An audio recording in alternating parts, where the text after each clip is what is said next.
અત્યારના જમાનામાં મિત્રો there are so many opportunities, બહુ બધી ઓપોર્ચ્યુનિટી આપણી પાસે છે કે આપણે કંઈ પણ કરી શકીએ છીએ ધારો તો.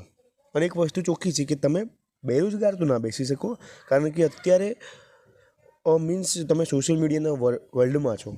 તમે અત્યારે એ કોમ્પિટિટિવ વર્લ્ડમાં છો જ્યાં કંપનીઓ એકબીજા જોડે લડે છે, અને એ લડતનો ફાયદો જે નથી ભણ્યા અથવા નથી બરાબર કામ કરી રહ્યા એના માટે પણ થઈ રહ્યો છે.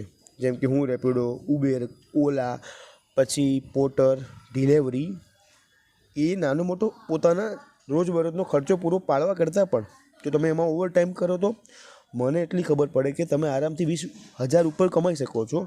અને તમારો ખર્ચો આઈ થિંક 5-6 હજાર અથવા 10,000 હોય તો 10,000 તમારી મહિનાની ચોખ્ખી બચત થાય છે. તમારે વર્ક કરવાનું છે બસ. અત્યારે બેસી રહેવું એટલે પાપ બરાબર થાય, મને એવું લાગે. તમે કહો તું તો બેસ્યો છું, નહીં બેસ્યો નથી. જો ઉપર આકાશ છે, તમને એવું લાગે બેકગ્રાઉન્ડમાં પાછળ કી છે, ધીટ ઇઝ ધ સ્કાય. અને હું જ્યારે સ્કાય જોડ્યો હોઉં ત્યારે મારી થિંકિંગ પણ લિમિટલેસ થઈ જાય છે. આ મારો અનુભવ છે આકાશ જોડે. અને હું થિંકિંગ માટે મારી જાતને હંમેશા 3-4 કલાક ફાળવું જ છું, જેમાં હું માઇન્ડ સ્ટ્રોમિંગવાળી ગેમ રમતો હોઉં છું.